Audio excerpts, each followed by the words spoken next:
Hello, so I have the amazing Eli Martyr from Melon Society. Had on the channel over 8 months ago, too long, and you shared your story. 7 years raw vegan fruitarian. Now 8 years. 8 years, Eli? Almost, almost, Almost. almost, almost Incredible. there. Yeah, yeah. Yeah, 8 years fruitarian. So if you do want to check out that video on his story, he shares some awesome nuggets. Definitely check that out in the description box. Today's video, we're actually going to move towards a little deeper, esoteric, conscious, how these foods vibrate and how they create vibrancy within our body. And I know Eli is consciousness and going deeper is a great subject, something I'm passionate about. I'm delving deeper, like the shadow work. There's a lot we can discuss on this, and Eli has a lot of knowledge, and I'm excited to be sharing. So thank you, Eli, for coming on and open this, sharing this space with me and the viewers, and sharing your experience and your knowledge that you've developed in the conscious, in the how foods affect us spiritually, emotionally. Yeah. Thank you. Yeah, thank you so much, Toni. It's really wonderful to be here with you again. We had a great conversation the first time, and yeah, looking forward to chatting about this kind of thing with you here today. And of course, the lifestyle that we lead, the foods that we eat, these all go to building your character, building your body for for one thing. We all know that the stuff that we eat builds our body, and the stuff that we eat, the stuff that we take into our bodies, it also builds elements of our other bodies as well. And so one of the and I'll repeat this as many times as I need to before it starts to become common sense, common knowledge. But you don't have just a physical body. You have several bodies that make up you as a human being. You have several of them. Okay. You could even say you have four lesser and three hidden, three higher, right? Which brings you to seven. Seven, that magical number that encodes information across the universe, across all scales. But for the sake of what we're doing here, we won't talk about all seven of these bodies. But you have a physical body, you have lighter energy bodies that go higher and higher in gradation as you go up the scale.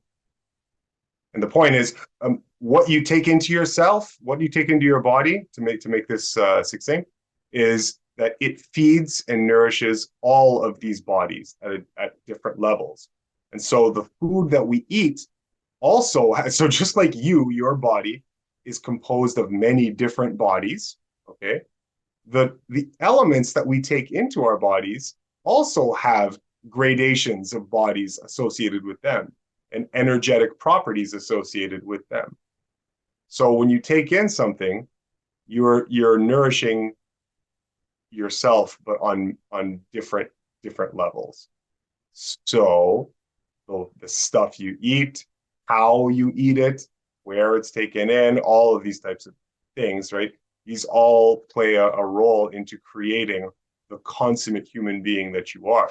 And so, the good occultist, right, the adept, they would, when I said these terms, sorry, I should define these terms for you, but I should say that the spiritual scientist, the spiritual investigator, okay, that's kind of what I mean when I say the occultist.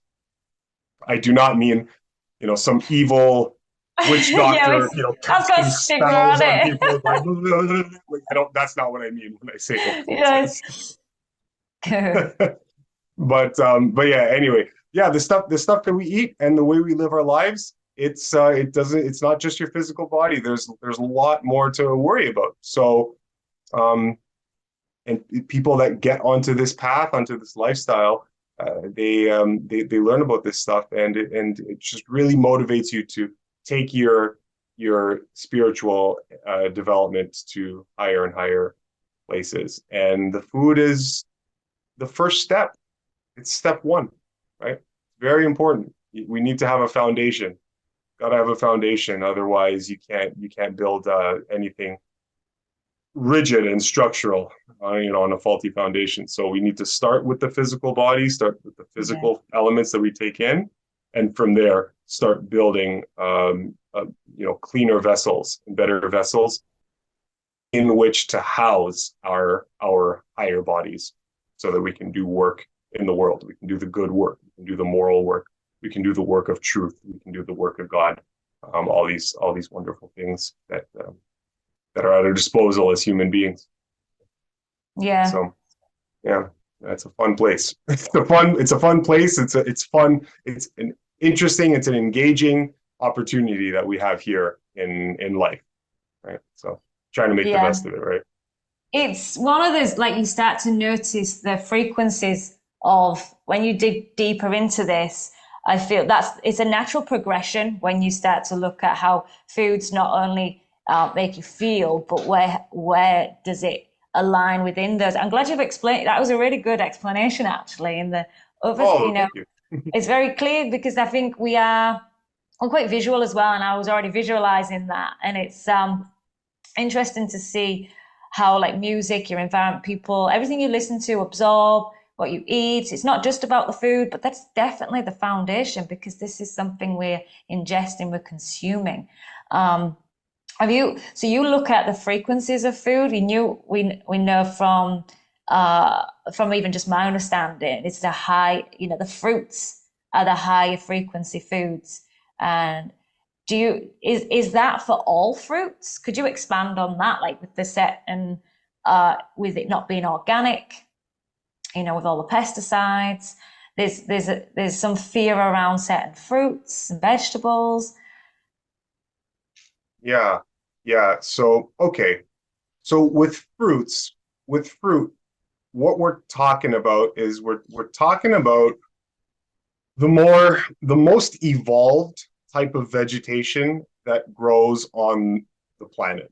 Okay, so we're talking about the most evolved type of vegetation that grows on the planet. As you know, and hopefully a lot of your listeners know at this point, but fruit is the only type of vegetation that really gives itself in service to you the eater, right? It's a willing submission. It's a willing bargain. It's a willing trade that the tree makes or the plant makes in order to continue its evolutionary cycle, right? And it does that with you, the eater, or the chipmunk, the eater, or whoever, right? Whatever organism's eating, in order to make this harmonious cycle, right, continue. And then all the other types of plant life below the fruit, these are they are. I should describe the difference between a plant and an animal, because if you don't do that, then people might get lost. Let me just finish this. Okay, sorry, I'm trying to formulate the idea, but let me just Yeah. finish what I was saying. So all plant life below the fruit, these are not necessarily willingly giving themselves up to the eater to be eaten, right? They have a purpose that they're trying to unfold, right? They have a natural purpose that's decided by the life essence, the life spirit. Don't ask me to go into detail on that. It's just this ineffable intelligence that is in control of everything, that's guiding what these plants do. And their job is not necessarily to be eaten. So they try to protect themselves, they try to grow, they try to flourish. But it's the fruits of those plants that is what is really given to you. And so with that being the underlying program, okay, nature has seen to it that the gift, the giving part of the plant, it's ensured that is the most rich. It is the most water content rich, the most nutrient available. All right. Some people might say, like, oh, the plant life, it's much more dense in minerals, much more dense in a bunch of nutrients That might be true, right? In order to keep the structure of the plant or whatever, but it's not as available to your system as the nutrient profile in a fruit, right? Because that is, again, that is the part of the fruit that is the gift, right? Vibrational element of the plant, the higher energy aspect of the plant. There's an old bit of wisdom that teaches that you wouldn't want to eat anything that the sun doesn't touch. So things that grow below, and I know people don't want to hear this. All right, people don't want to hear anything like that. Like, I'm not interested in hearing anything, that's slamming my, potatoes and carrots and whatever Yeah. in the tubers. I get it. Trust me, I get it. I get it. But this happens to be a very old bit of wisdom that advises that if you want the highest energy food, you don't want to eat stuff that the sun does not actually directly come in contact with, right? Because there's an energetic difference there. Just like there's an energetic difference between, let's just say, us as a human being, if we are locked away from the sun completely, right? Just shut away in a dark room. And then the difference between that same human being, you bring them out into the sun, onto the beach or whatever, let them enjoy some sun for a month. You've got a fundamentally different human being on the other side of that, right? And we're not even plants. We're not even rooted to the ground. Okay, we're free to move around. So imagine the difference with plant life that is actually anchored to the ground, right? The difference in available energy, right, from a fruit that is now getting the direct sunlight and plus all the nutrients that the plant is furnishing it with, as opposed to something like below the ground, which is not getting that direct sunlight. Right? So it's interesting. It starts to get very interesting. Okay, now that's just a general look at why it would be that the fruit family is the more energy giving, energy sustaining, because looking at it in a philosophical point of view, it's the only plant life element in nature that is giving, willfully giving, being of service. Everything else, nuts as well. Nuts are just a different type of fruit, right? A fruit and a nut, they're very similar. They're very, very similar. A nut is just a different strategy that the tree uses to reproduce, where it makes the seed the actual edible element of the plant. Yeah. Whereas in the fruit, the seed is not edible, but it's encased in something very, very, very edible. So it's just either way, it's just a different strategy that the tree is using to reproduce. So there's a similarity between nuts and fruits. Now I should describe now, unless you have another wanted something to add to that so far. That just this whole idea of the philosophy being important and being compelling to think, oh, okay, well, that's interesting. Yeah, it is the fruit family, the nut family. It's that one element or one group that really is giving itself for the nutrition of the eater, and everything else is not really doing that. So that's a good thing for people to juggle around with in their mind. Explore that idea, see what that feels like. When you go back to life, back to regular life after you finish hearing this podcast or hearing this video, yeah, just think about that. Right? Think about all the things you eat, where they come from, what nature is doing with those foods. It's just an interesting mental exercise. Yeah. Okay, I don't want to drift off topic too much here. I should, for information's sake, describe what the difference between an animal would be and a plant, right? So that people understand. I talked about bodies. Okay, I talked about different bodies right at the top of this little session here. So we've got this physical body. On the next body that you have in terms of vibrational frequency, right? So let's just say your physical body vibrates at a certain frequency. Let's just call that my hand for now. The next one above it, right? The next finer grade, next finer body that you have, you could call that many things. You call it life body, or you could call it the etheric body. The life body or the etheric body, it's you can actually see it with your eyes. It's very fine. You can see it. You require some, not special lighting, but dim lighting, and you need to have the right background, and you can actually see it physically because it's like the medium. It's like the medium of exchange between the next body above that and your physical. So it's like this energy translating body between the next higher body, which would be your astral body, and your physical. So you've got your physical body, you've got your etheric body or life body, vital body. It's a body that's heavily connected with the life processes and the blood and the fluids in the body. So this energy body is in control of all of those fluid functions in your system.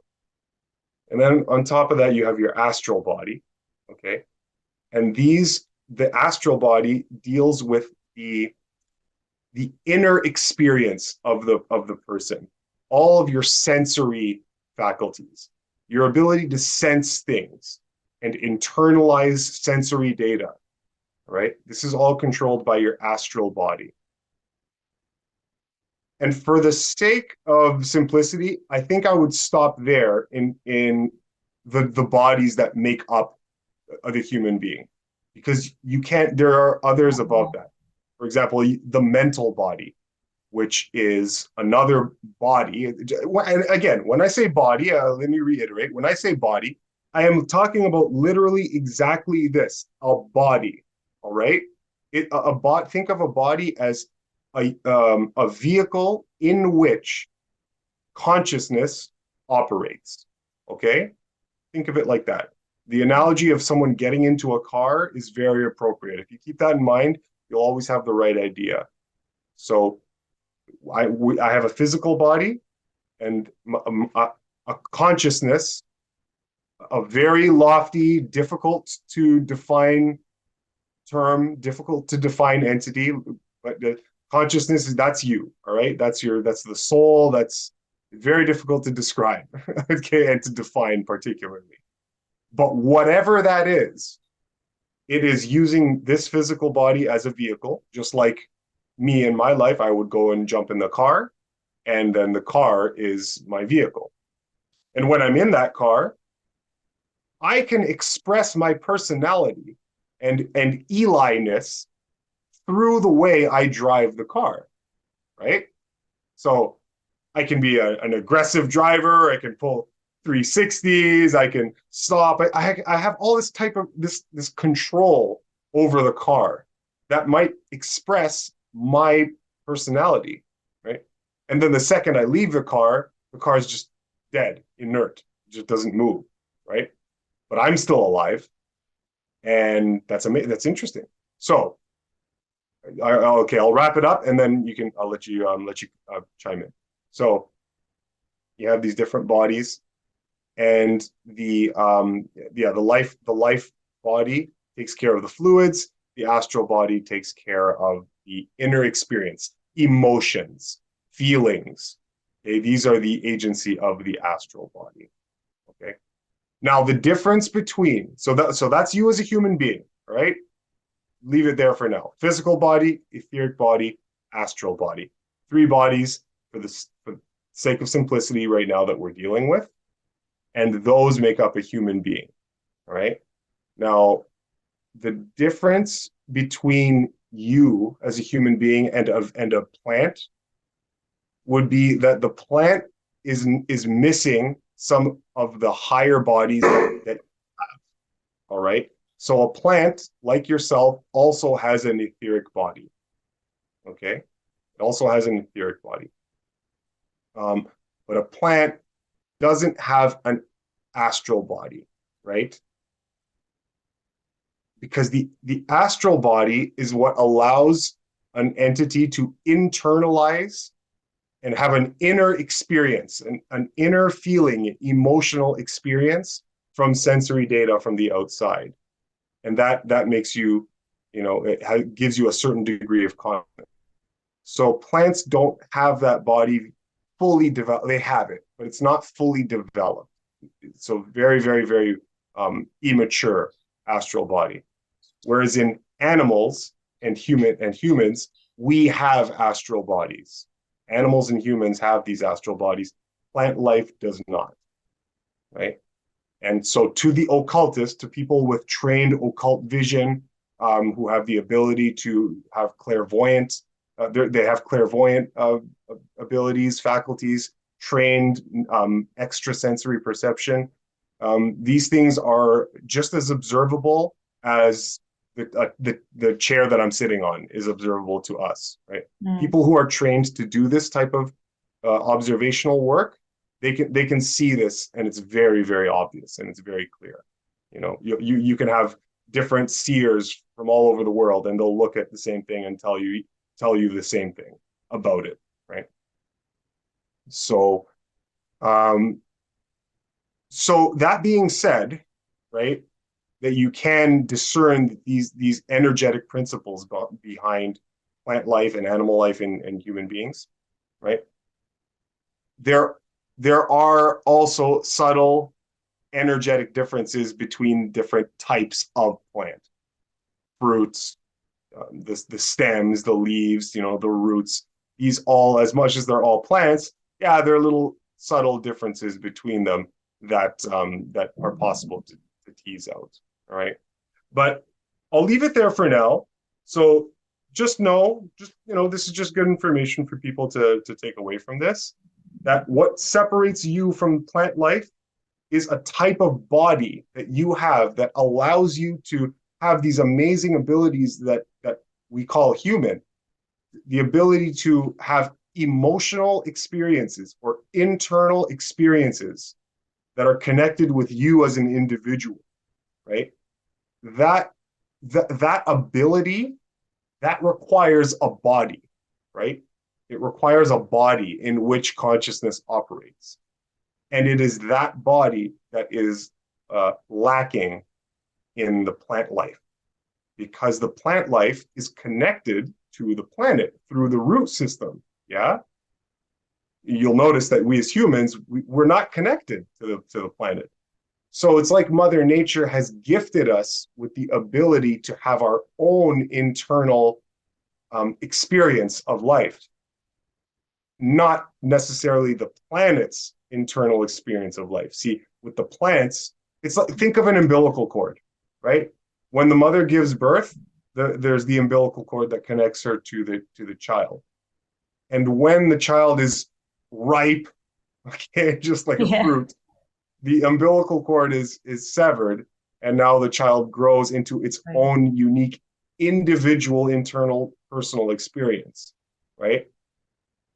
So plant life is like little children that are not evolved yet enough to be able to disconnect from the earth. Mother Nature has not released them from that level yet. They still have work to do at that level. And once the evolution proceeds, then they might have different bodies later on. Okay. So yeah, it's a very interesting thing. Okay. It's a very, very interesting thing when you get into it. So so yeah, on that one then, why do you think, because a lot of people believe, or some, and not so much a lot anymore, that we're seeing, well, then these animals were here for us to consume, to eat. Where did that come from? Do you know if these are free and to do, why have we associated that aspect when we know frequency wise, we know morally, ethically, it doesn't sit right, especially the ones that I feel are tapped in and more, I don't know, conscious. Let's expand on that. Your thoughts on that. I think you're good at expressing more than I am. Yeah. Oh, nonsense. Stop it. Yeah, that's a good question. I mean, there could be a lot to unpack there. There And is. It's so deep. It's such a deep yeah, that's subject. yeah, but it's good. It's a good conversation. It reminds me of a line from The Last Samurai. You guys ever seen The Last Samurai? Not for a Um, long yeah. time. No. Oh, Ken Watanabe. I think his name's Ken Watanabe. One of the actors, one of the Japanese actors, plays the Tom Cruise's mentor, and they Yeah. have these conversations. And sorry, I just reminded myself of Ken Watanabe saying to Tom Cruise, "This is a good conversation." Yeah, yeah. But um, it allows us to delve deeper and be yeah, open to yeah, the possibilities. And I've been searching, you look back, you think, oh, I was asking these questions a long time ago, and then you get distracted by life. And but this is so key. I think this is the next we're shifting into much more it, energetically. I feel it. We're delving deeper to who we really are, and why we do certain things. So yeah. I'm yeah, it's something I'm delving deeper much more now, because of the foods, how they make me feel, and why is that? Why? And why? I'm just questioning. But before back at school, just shut down when I'd question, or it just how it is. You never really went so, expansive with it.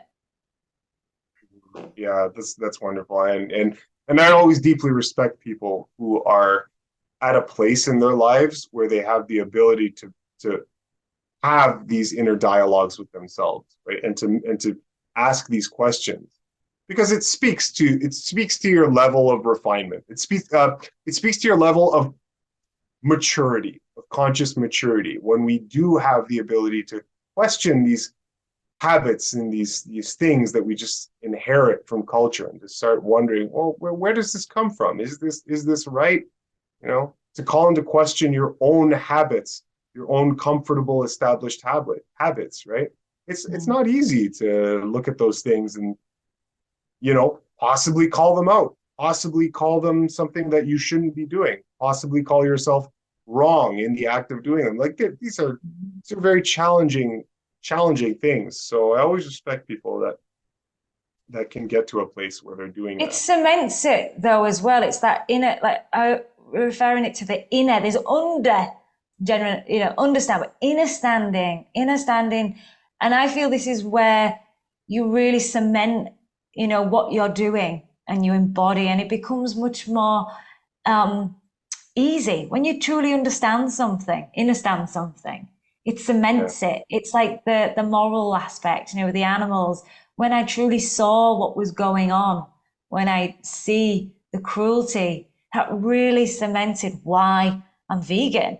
Now I'm on the raw path, and more so to the fruits. I'm called. It's a natural pull, and I want to dig deeper. Why is that? And that's what cements us. I feel it's a much, instead of trying to force something, instead of trying to this sort of level of not true inner standing. It's like it's kind of like a superficial. You do it for certain things. I know I want to look like that person, but why is that? And why we're drawn to these individuals and this lifestyle, and this is what I want to open this channel up to, a much more deeper, conversations. yeah, I, yeah, I feel this is where the Rawlicious is so, it embodies all of it, because this is where, and I want to delve, and you explain it so well on the bodies, that I can, because some things we're just not quite ready for, is in certain information, or we can't internalize it so clearly. And that's why having so many others expanding on how they are witnessing this what would you call it? Even I'm still finding ways to express. It's there, but it's the expression. And that's yeah, why we have yeah. you on, because there's a lot on your channel. So if you anyone want to expand on this, then it's deep, it's fascinating, and it truly gives that process a much more enjoyable as well, enjoyable experience. And it really it digs deep into that core of it, inner standing. But yeah, and back to the animals, Yeah. why? Yeah. Right. Okay. So yeah, let me answer that question. So what we're asking is what what makes with what changed our relationship to these animals to put us under the assumption or give us the assumption that we had the right to do all these horrible things to them, to dominate them in the way that we have, right? When when we really scrutinize it and look at it, we don't we're not naturally drawn to that type of domination. So Mhm. why has the world come to that place? Okay, so that it's a very very important question. So I first thing I would say is that it hasn't always been the case. The planet, the planet, the universe, the whole universe, the galaxy, the universe, everything is governed by cycles. Everything is governed by the law of cycles. The law of cycles. It's a law that states, right, the understanding that all things have rhythm and cycles associated with them. Everything goes through motions. Everything. There's nothing. There's nothing in the created universe that doesn't operate under cycles. You can try as you might to think of examples that, oh well, this thing does it. You're wrong. Okay, everything. I don't care whether you're talking about a person, a cat, or a pencil, right? Cycles. There are grand and smaller cycles that operate and govern all of these things. So human civilization as we know it right now it's also a cyclical thing, and it goes through periods of more enlightenment, lesser enlightenment, more enlightenment, lesser enlightenment, and things always haven't been the way they are now. There Mm. was there was a time where we didn't have these kind of adulterated relationships that we do with the rest of the life on the planet. Okay, so that's the first thing I want to say, and again, I can only be just fairly brief because we don't have all the time in the world. So first thing to state here is that we have this law of cycles. They operate everywhere, and human civilization has not always been like this. Okay, what um what I think I want to say here is it's interesting. I mentioned earlier about thinking about how like a baby is born from from a mother and connected to an umbilical cord. So the mother's connected to that umbilical cord, and then when the time is right, the umbilical cord is dried and then cut and released, and now the baby is starting to have its own experience. Okay, so keep that in mind because human beings have a gift, all right? We have the gift of individuality, and we have a gift of an individualized ego identity, a very developed type of ego identity, which if I'm gonna go back to my spiel on bodies, human beings have above the astral body, they have a mental body as well. And this is where you'd start to find the seat of the ego, right? The individualized I, the thing that is able to have an experience and record all of this I data, me data, in relationship to the world and in relationship to all these experiences and feelings and emotions that are given to us by our astral body. And the two work together. This is something that animals now don't have. So we talked about how the plant life didn't have an astral body, right? Animals do, but plants don't. Now, the difference between human beings and animals is that animals don't necessarily have the ego body, the mental or a mental body as well developed as humans, right? Which is a huge difference. See, animals are still connected to the instinctual group spirit, right? whereas humans have uh, done away with the group spirit thing and now have an individualized I ego identity. Okay, now where am I going with this? In explaining the question and answering the question. I have to come around, I have to give a lot There's of a lot to context. unpack. There's a lot to Yeah, unpack, it's a but lot we to can unpack. try. Yeah, It's not easy, but it can. it's not Yeah. easy. But I am trying. I'm trying to be very slow, Amazing. very, esoteric concepts. So please bear with me if it feels like I'm not drifting off subject. I'm not. No, it's Okay. great. So, um, we have these individualized egos. All right. Now, it's interesting when we make an association between how a mother and a child operate, the relationship between a mother and a child. Okay.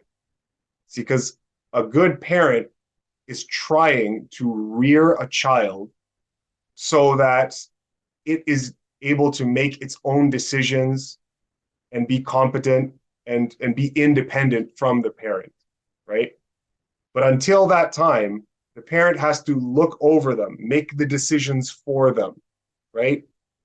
Which might sound like tyranny, might sound like slavery, but it's not. It's a loving relationship between the parent and the child.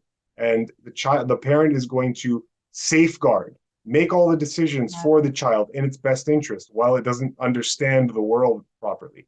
And then once the child, and this is important, reaches a level of maturity, yeah, once the child reaches a level of maturity, now the parent starts to slowly and possibly reluctantly relinquish their hold on the child and the child, now a man or a woman, okay, goes off and is independent.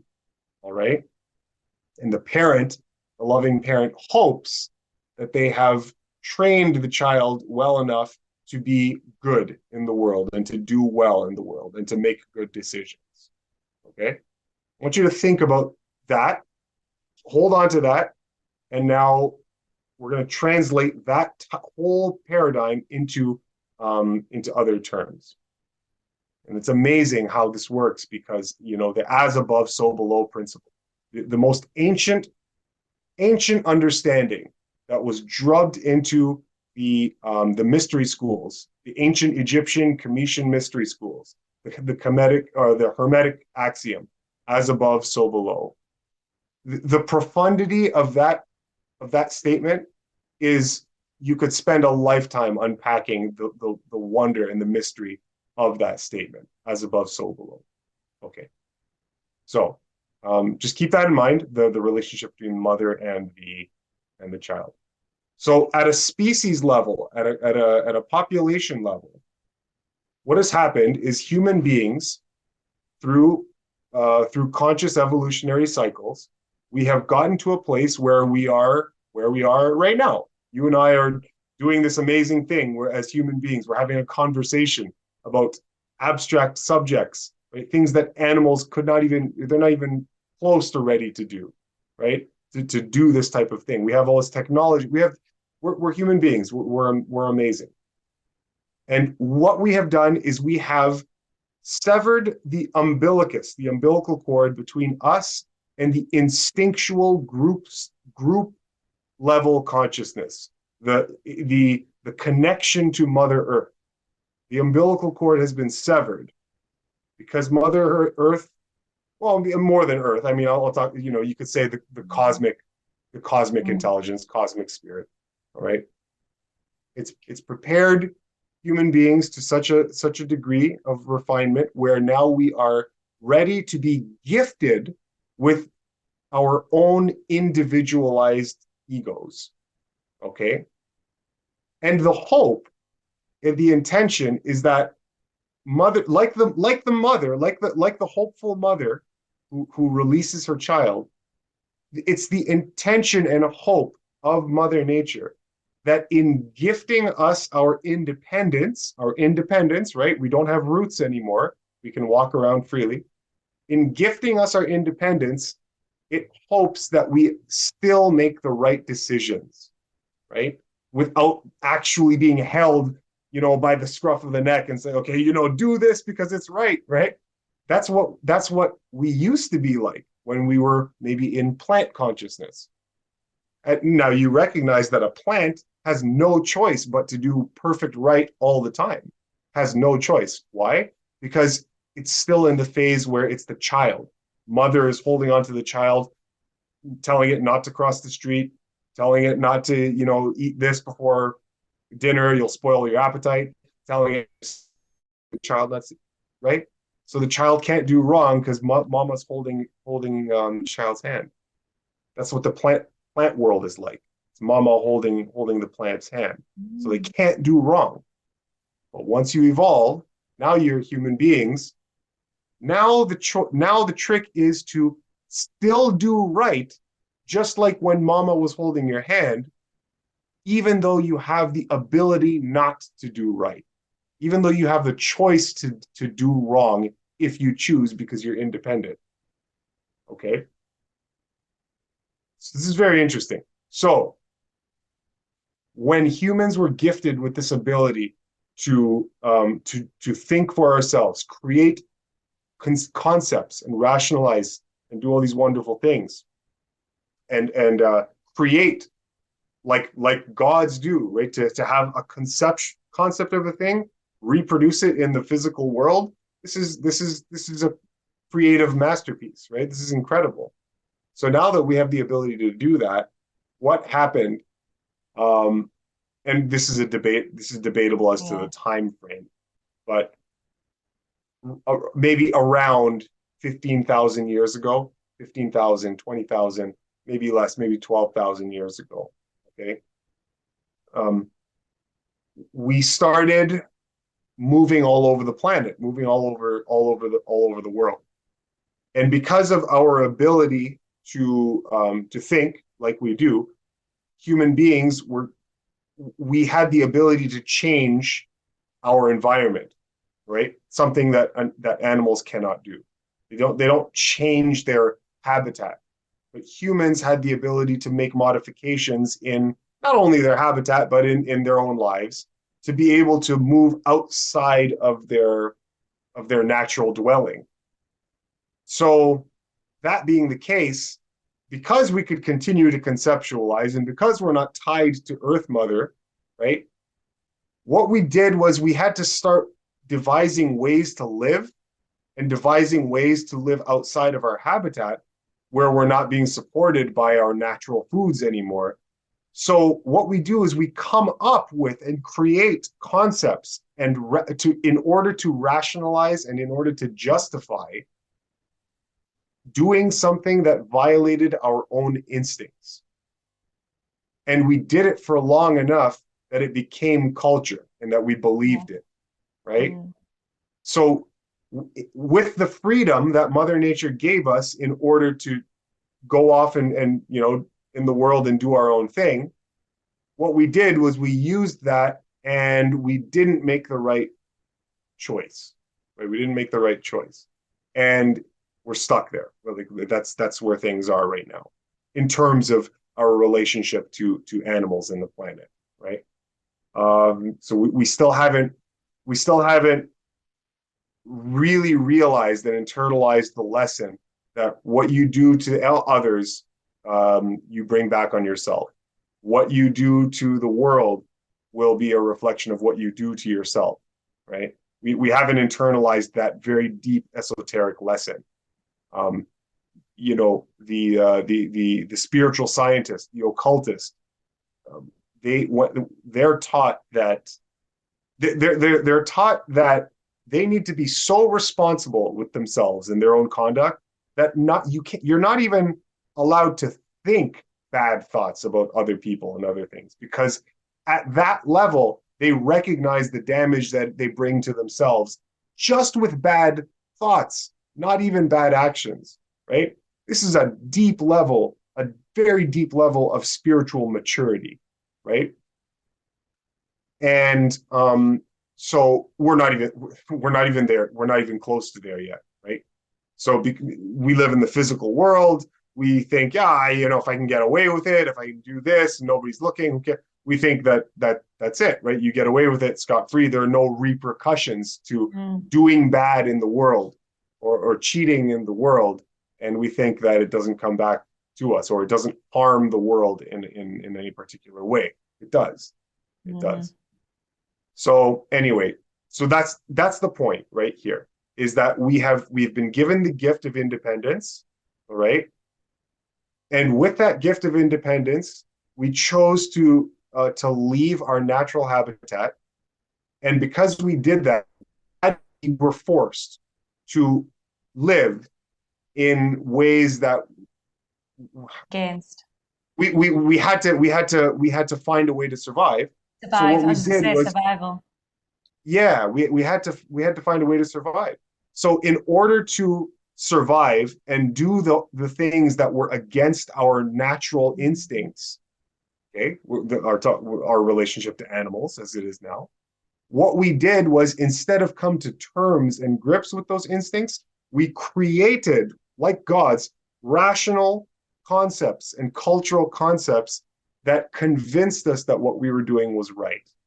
So we have the thing like, you know, blessing your food, blessing the kill, the mighty hunter going out and taking down the animal, right? And taking the animal and you know, blessing it and thanking it, right?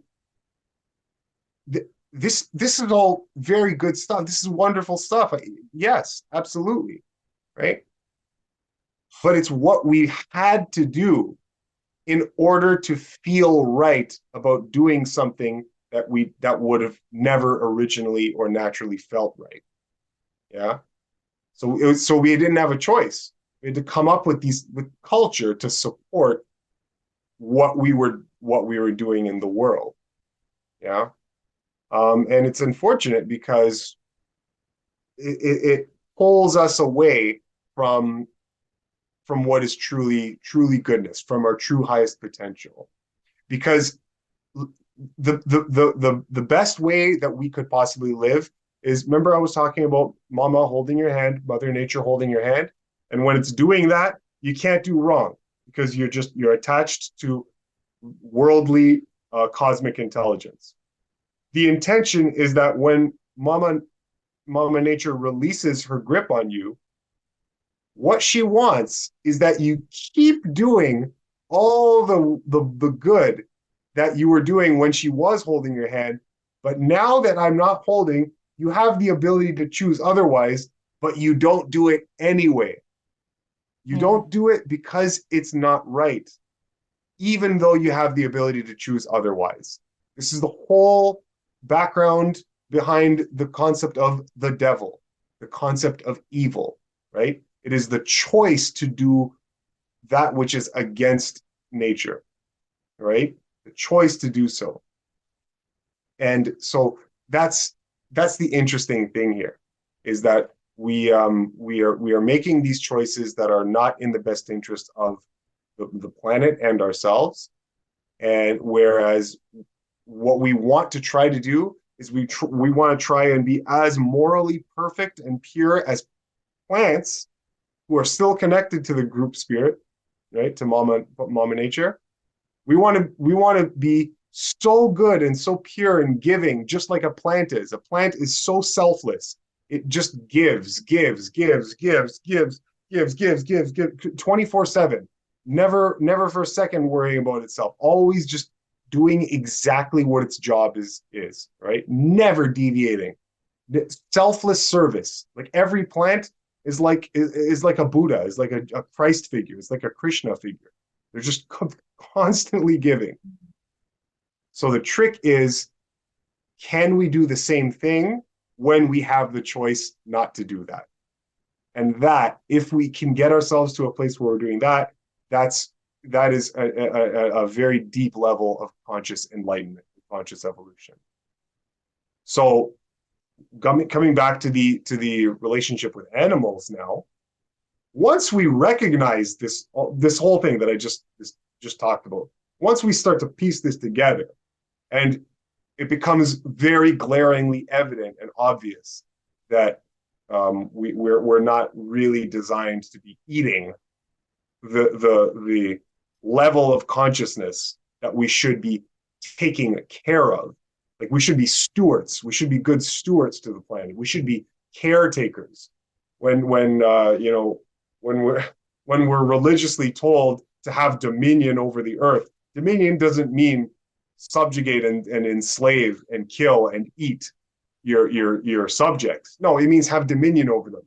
Be a good king. Protect. Be a good queen. Right? Protect. Yeah, protect. Right? That's what is meant by the term dominion. Not slice off the tail end and remove the entrails and drink the blood and eat the liver because it's more nutrient dense. No, no, that's not what is intended.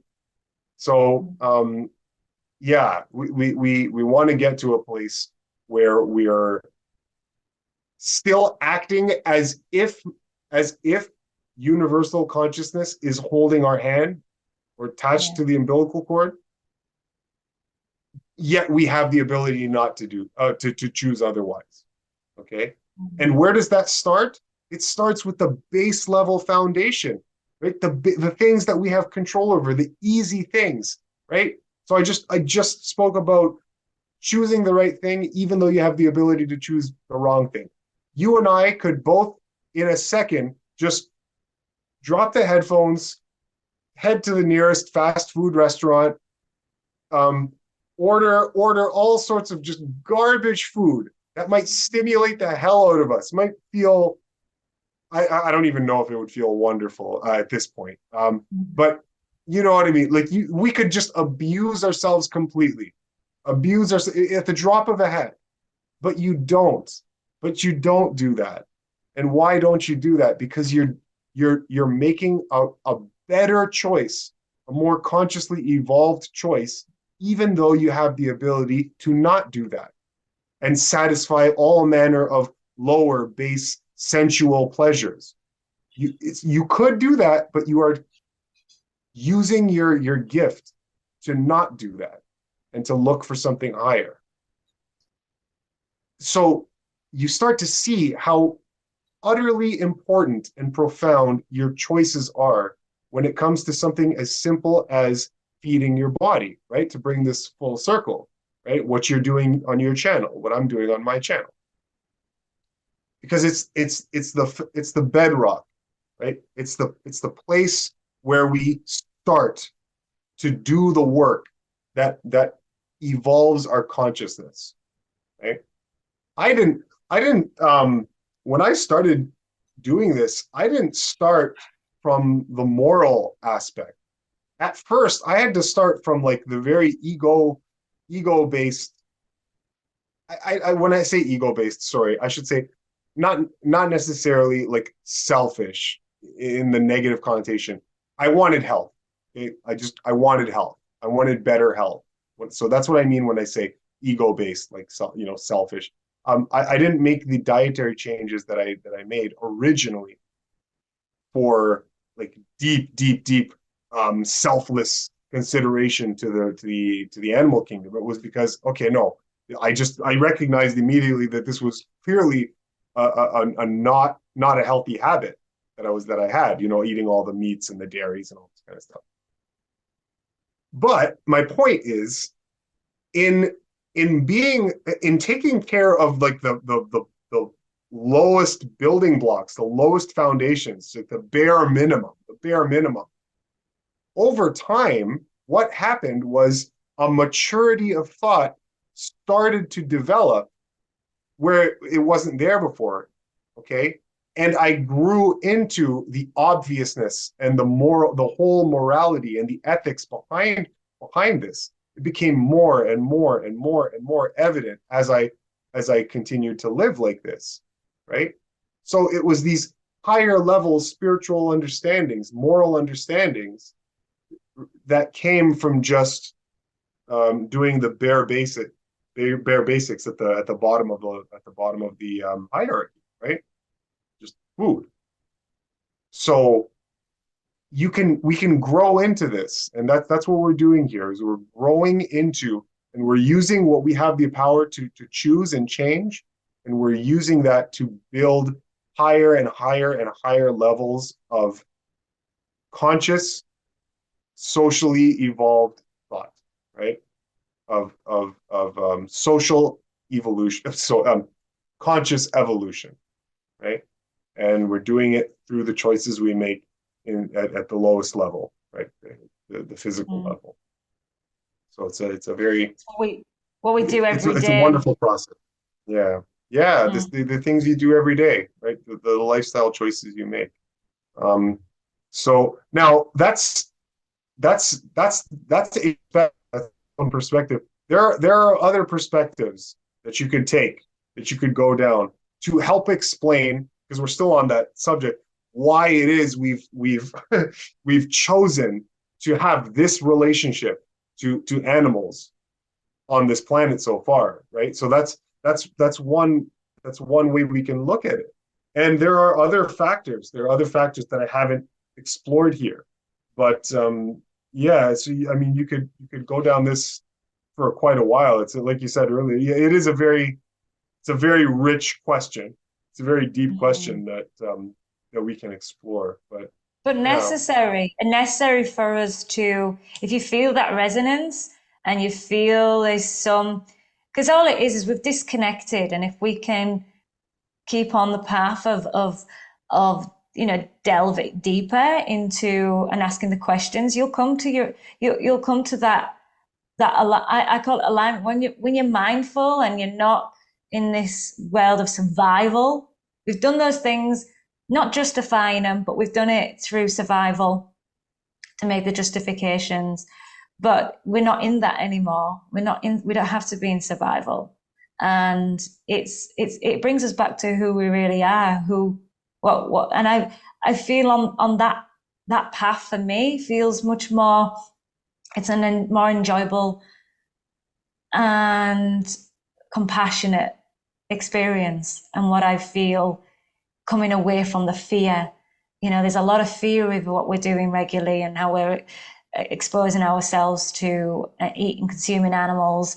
So I feel it's if on just a simple level, it's just coming back to that harmonious, way of being, and back to who we really are. Connections. When we say we're disconnecting, it's what you've just described so well, of the disconnect from the earth. And I feel if we can tap into more of who we really are, this life is much more enjoyable and harmonious and peaceful. And if we make those choices every day, just to get a little bit better, just to learn a little bit more, to have this inner standing, to absorb into those that, because when if you're not too sure or you understand it just yet, but you have some sort of resonance, this knows this is the path. You may feel like you're going backwards at times. Even for me, like I know how fruit makes me feel, but I'll tend to go into the gourmet raw foods. And I can see all patterns resurfacing. But I just know now I'm much more gentle on myself, knowing that there's more work. There's more work in the sense of there's a connotation with work of being hard. No, it's just it's the inner standing, coming back to this, the true self, the truth of who we are. yeah, well, absolutely. Um, there's something interesting that I wanted to share with you about that, and because you're talking about just this understanding, right? This understanding, and this understanding about life, your particular life, and your relationship with these lifestyle elements, eating and whatnot, and all the choices that we can make. And we talked a bit earlier about, just very briefly, about um, the spiritual dynamics of different types of life, right? The plant life and the animal life. We talked about the bodies. Okay, talked about the life body, the etheric body, the one that's closest to your physical body, right? Um, this might be interesting. And so your etheric body. Now, remember I mentioned that your etheric body, and it's good to go over it just so people remember. remember I mentioned that your etheric body, it's visible. You can actually see it with your eyes, with your physical eyes. And what I didn't tell you is what it looks like. It looks like vapor. Okay, it looks like wisps of smoke. It looks like someone who's blown a cigarette smoke or who's blown cigarette smoke, and just right before it disappears completely into the air and diffuses into the air and becomes invisible, just before that, we just see the tiny little wisps just ever so slightly dancing at the edge of visible light, the visible light spectrum. That's what your etheric field looks like. Okay, it looks like tiny little wisps of smoke dancing inches above your skin, all over your body. Okay, so this is interesting because what we're doing when we talk about the energy differences between different types of foods, people might wonder, okay, fine, all right, I shouldn't eat animal products. I shouldn't eat ultra processed foods. I shouldn't eat, well, if we're talking about what we talked about earlier, I shouldn't as often eat stuff that's grown under the ground. The stuff that grows above the ground Yes. is of higher quality for sure. And they get all that. Let's just say they get all that, but they're like, okay, well, why can't I? Why can't I cook cook some foods, right? What would be the difference? And it's interesting in that when you uh, when you cook something, what one of the first things that happens is you see uh, a gas, a vapor, leave leave the food, Mm. right? And that, like, remember, like we said, the life body, the vital body, the etheric body, they're all Mm. synonyms that we can use to describe the same body. It it is responsible for the life elements in your body, the fluid, all the fluids in your system, the blood, the etheric body is very, very, very involved in the maintenance of the blood, right? The etheric body is what in plant life is what changes inorganic material to organic material. So it's that thing, that body that's responsible for changing the irons and the coppers and the zincs and all these into usable forms in the plant, right? That's all the role of the life body, the etheric body. So when we cook a food, isn't it interesting that what escapes from the food after you subject it to heat is an element of is a life essence, right? And it looks to our eyes very similar. Your etheric body looks very much like the vapor that escapes from an organic bit of food when you cook it. Now, another little clue that we have is that if I were to do the same thing with my my thumb or my hand or something, maybe subject it to the same amount of heat, right? What happens?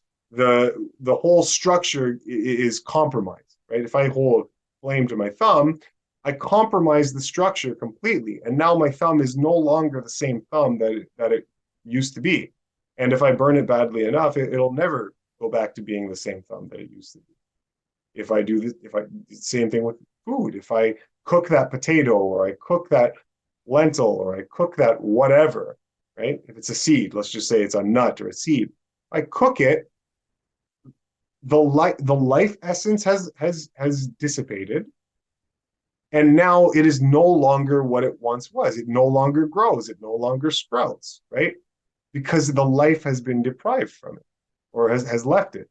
So it's just interesting. It's interesting how there's a similarity there between the life essence that leaves a bit of organic material that you're planning on eating, and the life essence that you can actually see with your own eyes in your own Mm. body, and both of them look the same.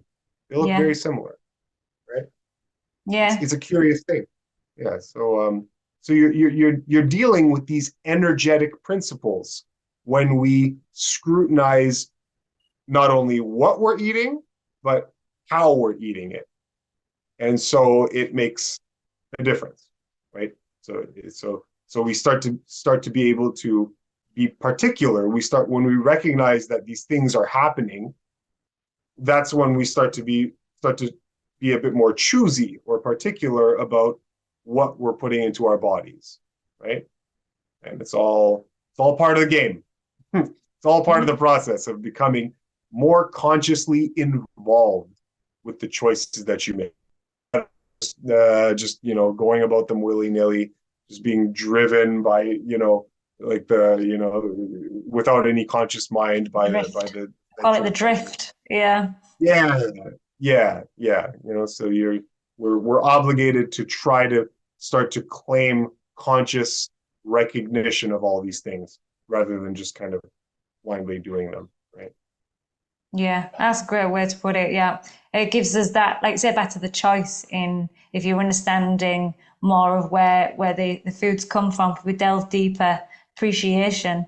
You have more, yeah, definitely more appreciation. And I use it all the time about this life force energy. If you're taking life force energy out of something and you're eating something that's totally dead, look at all the processed food.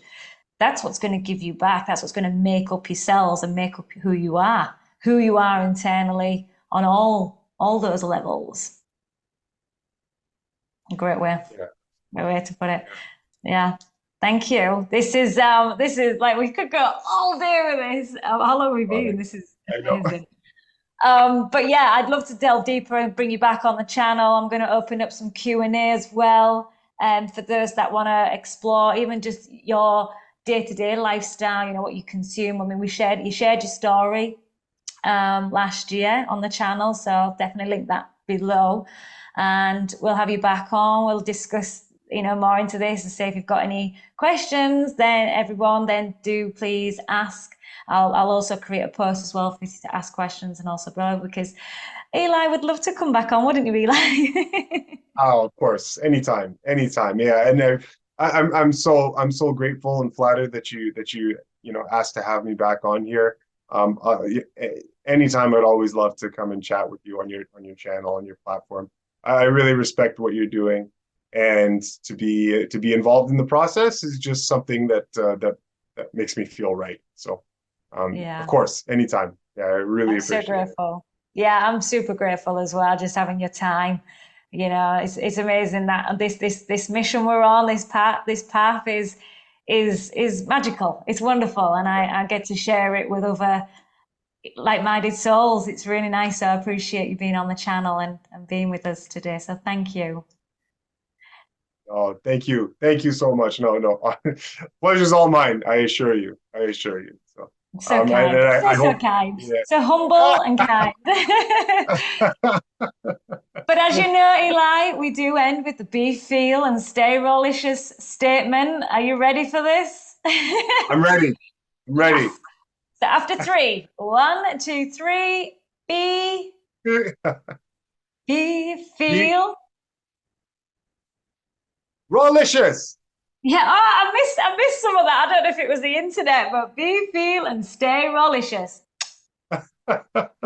No, that I actually paused for a long time there deliberately just to make it extra. Oh, you meanie! Well, you're going to do it on your own now. Go on. What do we do? No. Oh my gosh. Am I saying the catchphrase again? Saying it. I get all my guests to always do okay. it. It's my little ending. Be, feel. We try to do it at the same time, but if not, it's not a big deal breaker. Okay. All right. Okay. Coach me through it one more time. You say it, and then I'm going to say it. Be, feel, stay Rawlicious. All right. Here we go. Be, feel, stay Rawlicious. And do a little kiss. Mwah. Oh, love you amazing. very much, guys. Beautiful. You're so good. Love you very much. Thank you. I hope you guys got something out of this. And yeah, you subscribe to subscribe to this channel. If you like stuff like this, and there's going to be more. She's always got wonderful videos share with you Thank you. guys. So I really hope you subscribe, and hope this helps you on your path. And your channel as well. Definitely check out Eli's channel, Free Melon Society. That's in the description box below. So thank you so much. Love you loads. Thank you so much. Okay, love you too. Mwah. We'll see you guys Thank next time. you.